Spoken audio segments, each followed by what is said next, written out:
జనరల్గా రాజకీయాల్లో ప్రజలు చూసేది మన గుణగణాలను తప్పితే మనం ఎట్లా ప్రజలకి పనిచేసాం అనేది ప్రధానం.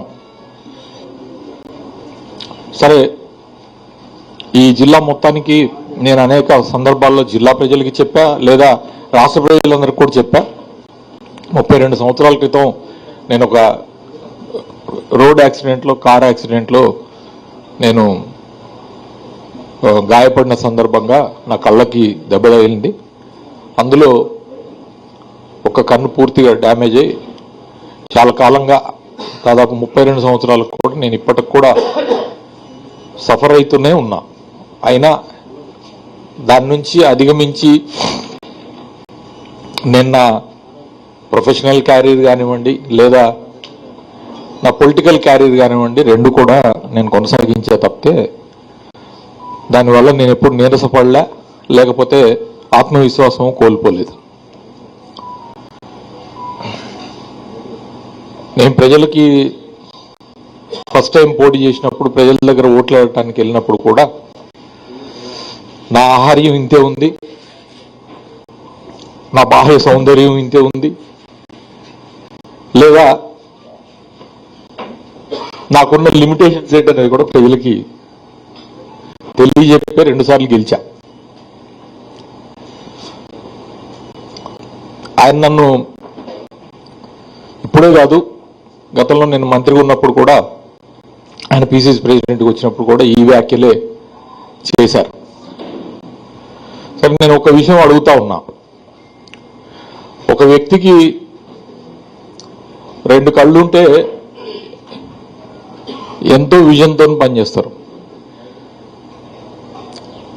నేను ఒక్కదాంతోనే నేనేం పని చేసినా అనేది ఈ జిల్లా ప్రజలకి, ఖమ్మం జిల్లా ప్రజలకి, ఖమ్మం ప్రజలకి తెలుసు.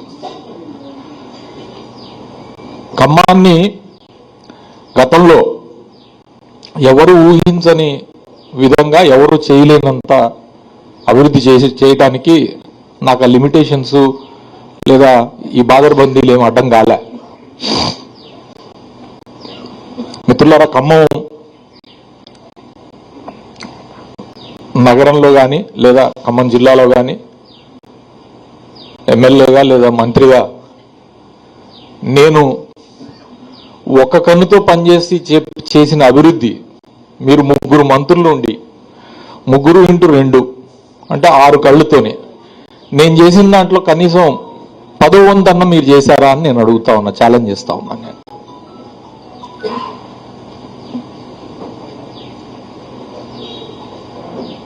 ఒట్టిగా వచ్చి అడ్డం పొడుగుడు మాట్లాడి తప్పితే, లేదా రాజకీయ అవకాశవాదంతో అటు ఇటు మారి ఇదంతా నేనే చేసినా అని చెప్పుకునే అలవాటు నాకు లేదు. కానీ ఉన్న 5 ఏళ్ళు మంత్రిగా ఉన్నప్పుడు నాకున్న ఇదే లిమిటేషన్స్తోని ఈరోజు సీతారామ ప్రాజెక్టు 3 పంపు హౌజులు ఏవైతే పనిచేస్తున్నాయో ఆ 3 పంపు హౌజుల దగ్గరికి 30 సార్లు వెళ్ళి పర్యవేక్షించా. ఆడ నుంచి 1వ పంప్ హౌస్ దగ్గర నుంచి 3వ పంప్ హౌస్ వరకు కాలువల నిర్మాణాన్ని పర్యవేక్షణ చేశా, భూసేకరణ పర్యవేక్షణ చేశా. సీతారామ ప్రాజెక్టు అంత పెద్ద ప్రాజెక్టు, దానికి సంబంధించిన విధి విధానాలు ఏవైతే ఉన్నాయో కేసీఆర్ గారు చెప్పిన విధంగా ఇరిగేషన్ అధికారులతో సమన్వయం చేసుకొని ఇవాళ పనిచేశాం. నాకేమీ శశభిషలు లేవు. అర్ధరాత్రి అయినా అపరాత్రి అయినా, లేదా ఒళ్ళు దాచుకోకుండా పనిచేసి ప్రజల కోసం కష్టపడ్డా, పార్టీ కోసం కూడా అంతే కష్టపడ్డా. వ్యక్తిగతంగా మీరు విమర్శలు చేస్తే మేము డసిపోతామని చెప్పి మీరు అనుకుంటున్నారు.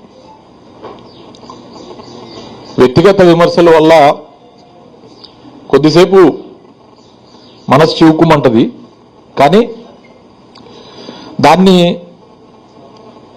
మన ఆత్మవిశ్వాసాన్ని దెబ్బతీయటం కోసం ప్రత్యర్థి చేస్తున్న ఎత్తుగడగానే మేము భావిస్తాం.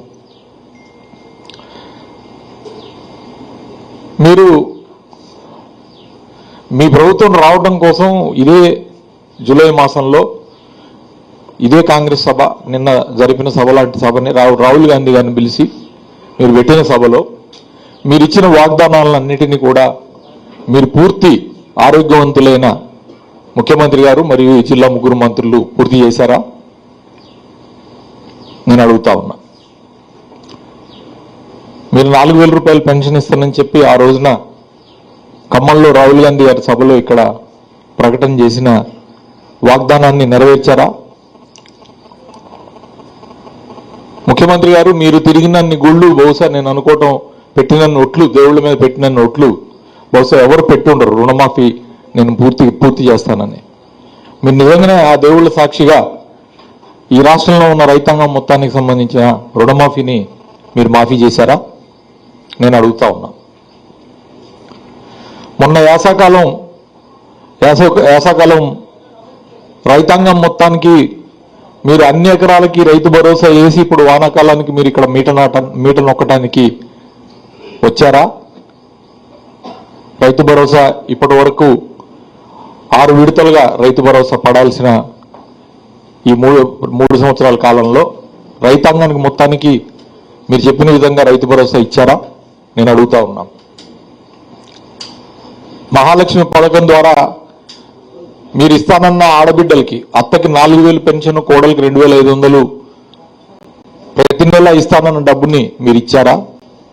మేము ఇచ్చిన కళ్యాణ లక్ష్మితో పాటుగా మీరు ఇస్తానన్న తులం బంగారం ఇచ్చారా? చదువుకునే అమ్మాయిలకి స్కూటీలు ఇస్తామన్నది ఇచ్చారా? విద్యార్థులకి 5 లక్షల వరకు రుణ సాయం ఇస్తానన్నది ఇచ్చారా? ఎస్సీలకి దళిత బంధు, ఇదేం దళిత బంధు, మేము 12 లక్షలు ఇస్తానన్నాం ఇచ్చారా? కౌలు రైతులకి రైతు భరోసా ఇచ్చారా? లేదా రైతు కూలీలకి సంవత్సరానికి 12,000 రూపాయలు ఇస్తానన్నది ఇచ్చారా? మరి ఇవన్నీ ఇవ్వకపోవటానికి కాంగ్రెస్ ప్రభుత్వానికి ఏ అంగవైకల్యం అడ్డొచ్చింది అని చెప్పి నేను అడుగుతా ఉన్నాను. రేవంత్ రెడ్డి గారి సర్కార్కి ఆ రోజున మీరు గ్యారంటీ కార్డులు రాసి మీరు స్టాంప్ పేపర్ల మీద సంతకాలు పెట్టడానికి వచ్చిన చేతులు ఇవాళ ఎందుకు రావటం లేదు? ఏమైనా చేతులు పడిపోయినాయా అని నేను అడుగుతా.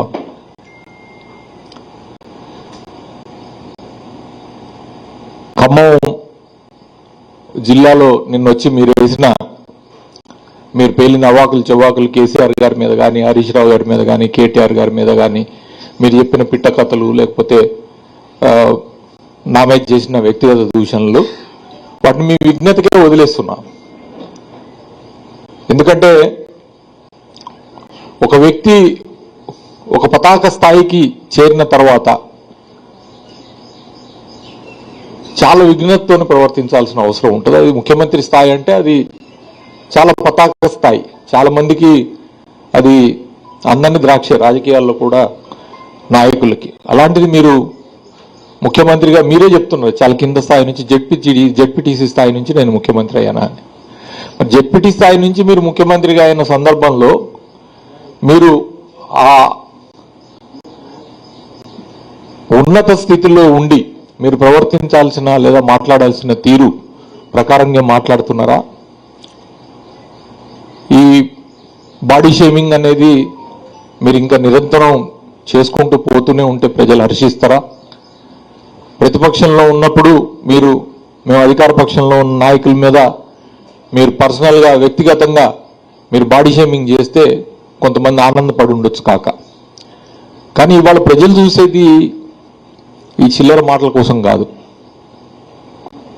ప్రజలు చూసేది మీరు ఇస్తామన్న వాగ్దానాలని ఎప్పుడు పూర్తి చేస్తారనేది. మీ ద్వారా నేను రేవంత్ రెడ్డి గారిని అడుగుతా ఉన్నాను. నిన్న ఇక్కడే చెప్పారు కదా, కన్నెపల్లి పంప్ హౌస్ దగ్గర నీళ్లు లిఫ్ట్ చేస్తే లేదా అక్కడ నిలబెడితే మేడిగడ్డ దగ్గర భద్రాచలం కొట్టుకుపోతుందని చెప్తాడు.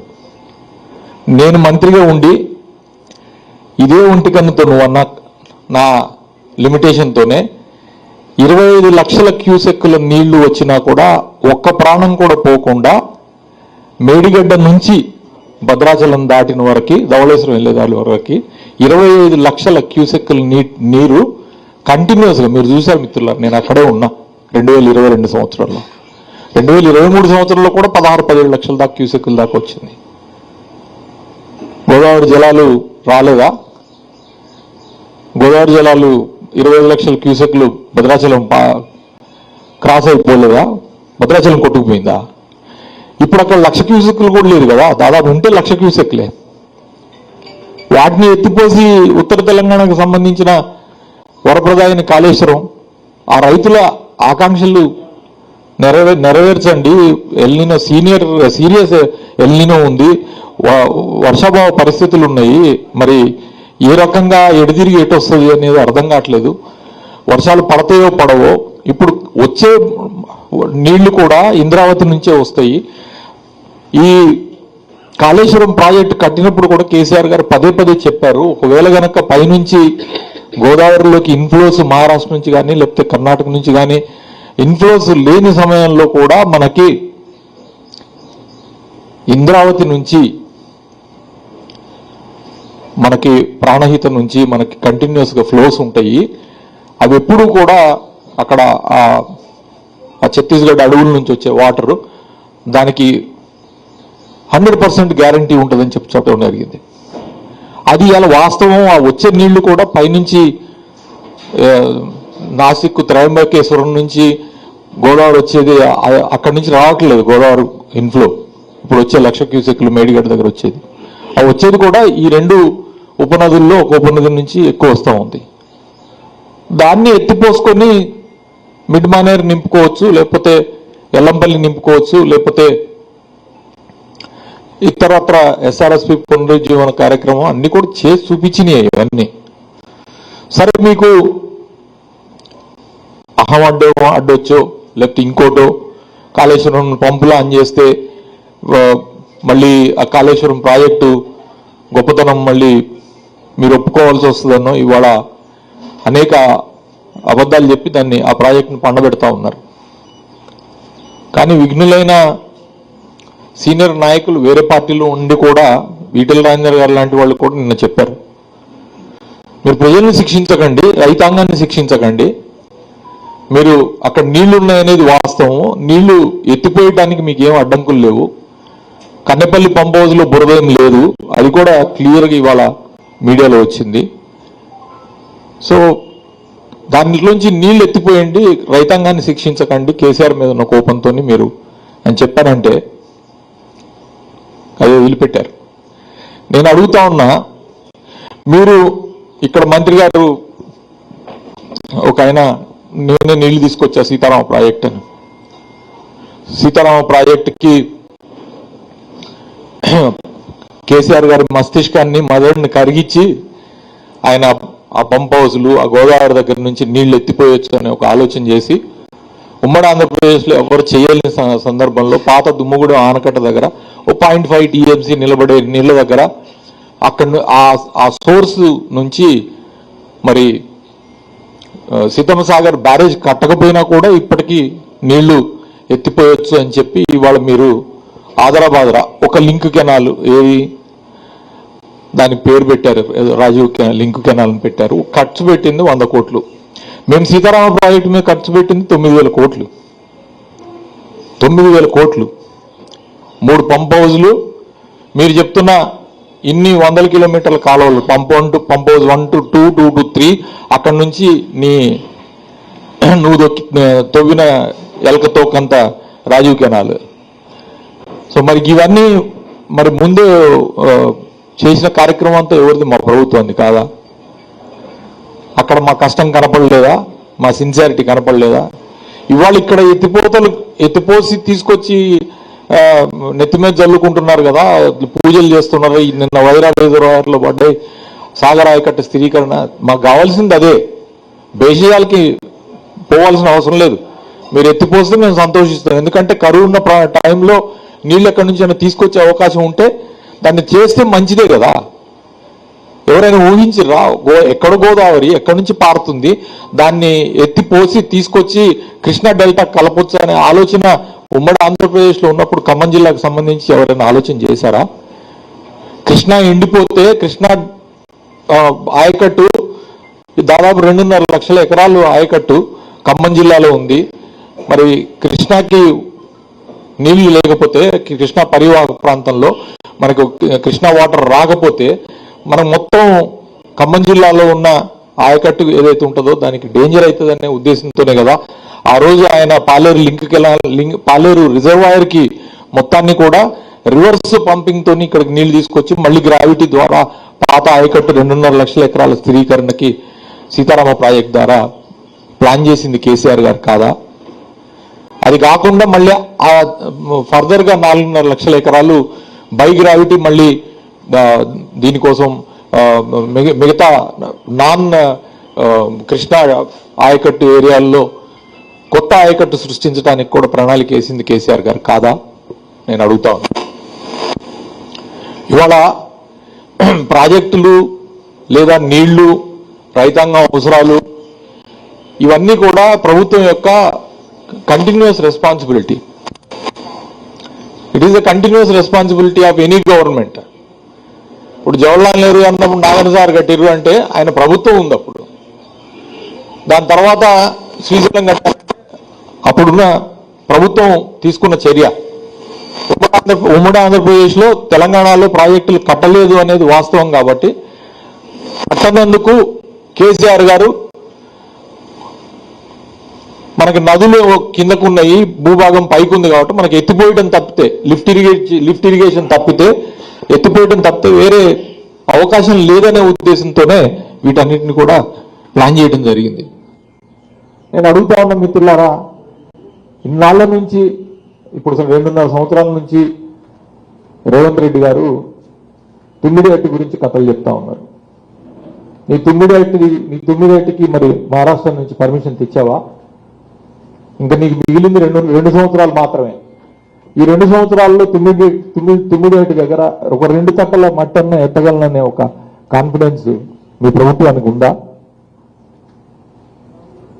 లేదు. ఉన్న వ్యవస్థల్ని వాడుకోము, కొత్తగా చేసేదానికి ఏం లేదు, కానీ మూసి ప్రక్షాళన మాత్రం ముందేసుకొని కూర్చున్నాం.